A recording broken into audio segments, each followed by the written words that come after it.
Hey, what's up, and welcome to my corner of the internet.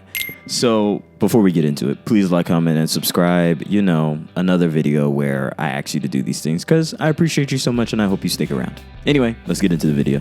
どんなところ? So, if you didn't know, we watch shoujo around these parts. If you didn't know, we experience more genres of anime on these parts of town. And in my corner of the internet, we learn about stories that we may not have been interested in. I think that's part of my job, is to showcase watching more anime, experiencing more anime, and giving you different experiences as best as I can. And with this anime that I'm talking about, it's a nice romance. It's a romance that I wasn't necessarily sure. Listen, I watched the first episode and I was sold, you know? It almost shocked me how this anime seemed to go underneath the radar. I didn't see anyone else talking about this anime. Though winter 2024 was a pretty stacked season with all sorts of different animes. So I could see how no one was talking about A Sign of Affection. 世界の色を変えながら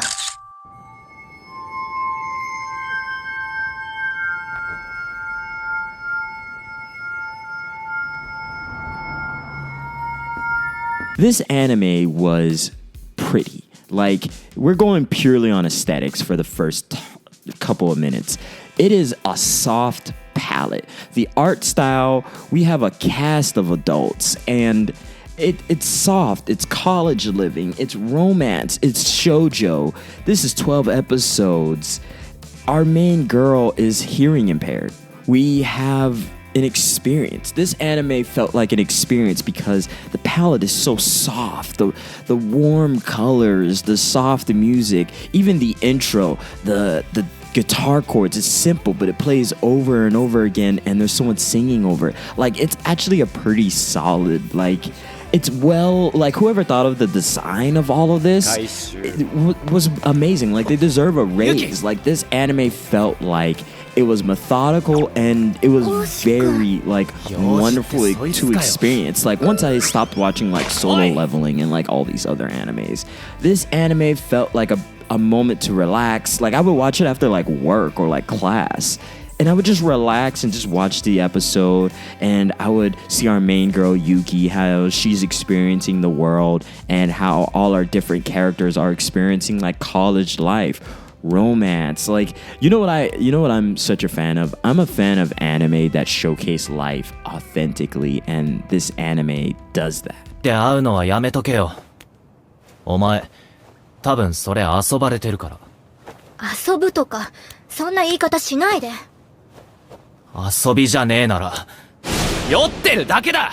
俺優しいって。 As someone who is basically about to graduate college in another month or so, this story feels like the woes and the ups and downs and the softness of college living, the experiences, the release of freedom as our characters grow. And with Yuki, she has dyed her hair. She's out and about living her life. She's amongst the people. Of course, she's probably amongst the people before, but even more so now, she has more of a less tightening leash as her soon-to-be boyfriend, Itsuomi Nagi, is legit a normal guy who travels, lives his life, makes so many friends. He's Mr. Popular. He's tall. He has these ice gray or silver hair that's super dope. And the story is warm, and it also has its little bits of drama that are genuinely authentic to what the college experience is. Now, I'm sure it's probably crazier in the States, and I'm sure it's actually crazier in real life. The mixtures of love and life and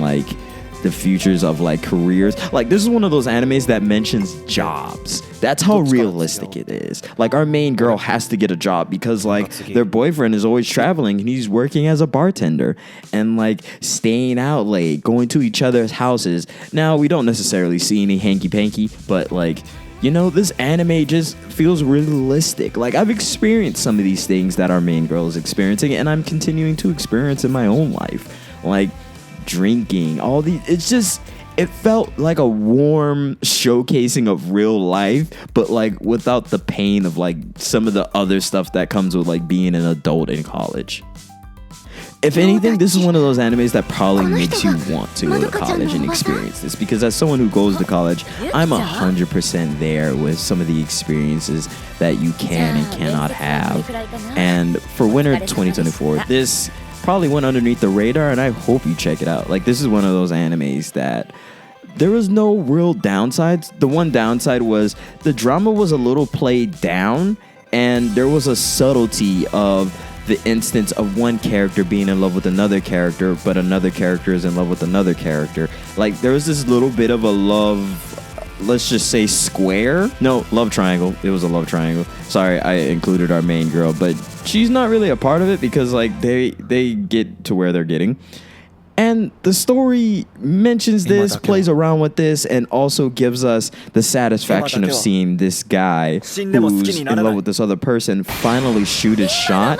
And we see the memories, we see the slight combination of different characters getting their heart broken, because there's other characters that have to deal with the fact that maybe they waited too long to express their emotions and express how much they like someone. Maybe another character waited so long that he wasn't necessarily sure he was ever going to express how much he cares about another character. The story overall felt like an interesting, almost soft slice of life of college life with a mix of drama and romance that gives you a beautiful, warm spot where you're happy for all our characters and you're experiencing their life with them. Like, genuinely, this is a well-made anime. It's cute. The facial expressions, like everything is so soft, and it's soft in a way that like it felt like a completely different experience. The use of colors, the palette of it all, it just felt so different from what I see in shonens. And I think that's what I like about shoujo is